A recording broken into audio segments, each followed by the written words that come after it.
भाई हम America donkey खातर आए थे भाई, 4 जने बचे भाई, भूखे पेट चलाने लग रहे 5 दिनों की जंगला में। देखिए भाई मैक्सिको पूरी दुनिया में सबसे ज्यादा डंकी अमेरिका के लिए लगाई जाती है और इस वक्त अमेरिका में 12 मिलियन से ज्यादा लोग गैर कानूनी तौर पर रह रहे हैं और इसमें भी सबसे ज्यादा तादाद मैक्सिकन और इंडियंस की है। दुनिया के सारे तरक्की याफ्ता ममालिक, खासतौर पर यूरोप, इस डंकी लगाने वाले लोगों से काफी परेशान है।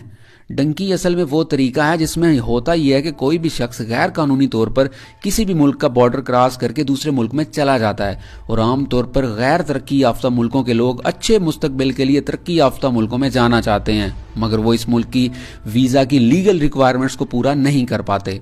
पाकिस्तानी लोग यूरोप जाने के लिए ज्यादातर यूनान या इटली की डंकी लगाते हैं। इसके लिए सबसे पहले एक ऐसा एजेंट ढूंढा जाता है जो गैर कानूनी काम करता हो,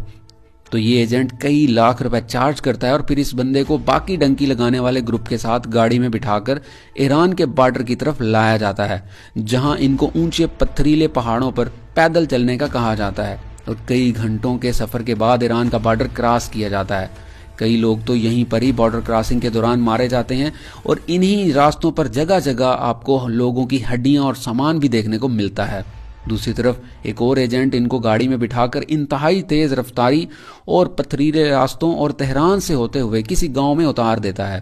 गाड़ी चलाते वक्त अगर कोई शख्स गिर जाए तो इसको उठाने के लिए भी नहीं रोका जाता, क्योंकि ये लोग गैर कानूनी तौर पर जा रहे होते हैं तो मौत का खतरा हर वक्त सर पर होता है। इस गांव से आगे पैदल इनको तुर्की के बॉर्डर की तरफ लाया जाता है, जहां पर पहले ही इतनी सख्त सिक्योरिटी होती है और डंकी लगाने वालों को किसी मखसूस टाइम में बहुत जल्दी से बॉर्डर क्रॉस करने का इशारा दिया जाता है। इस दौरान में अगर बॉर्डर पुलिस इनको देख ले तो उसी वक्त गोली भी मार देती है और जो बच जाए तो वो तुर्की में दाखिल हो जाता है। तुर्की में एक और एजेंट इनको पैदल या किसी सवारी पर छुपते छुपाते यूनान के बॉर्डर की तरफ ले जाता है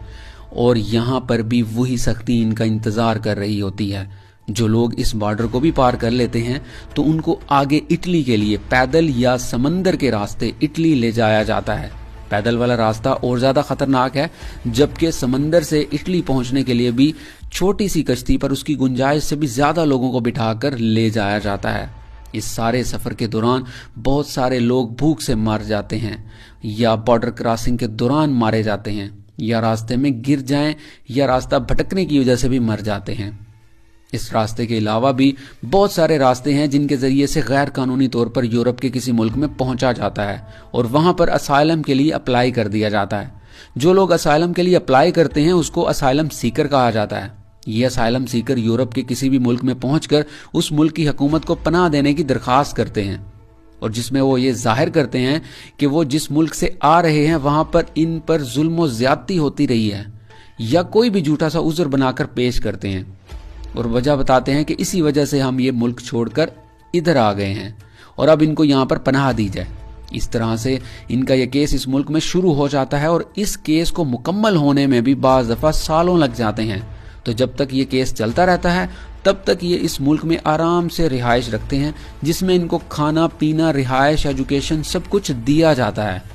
इन्हीं सब सहूलतों की वजह से हर साल असाइलम सीकर की तादाद यूरोपियन ममालिक में बढ़ती जा रही है, जिसमें सबसे ऊपर फ्रांस है, जिसमें असाइलम सीकर की तादाद 1.5 लाख से ज्यादा हो चुकी है, जबकि दूसरे नंबर पर जर्मनी है जिसमें ऐसे लोगों की तादाद भी लगभग इतनी ही है, जबकि इसके बाद स्पेन और इटली का नंबर आता है। डंकी चाहे किसी भी मुल्क की हो, ये काम गैर कानूनी और जानलेवा है, मगर हैरत की बात तो ये है कि इन सब बातों के बावजूद भी ऐसे लोगों की तादाद हर साल बढ़ती जा रही है और अब फीमेल की काफ़ी तादाद भी इसमें शामिल हो चुकी है।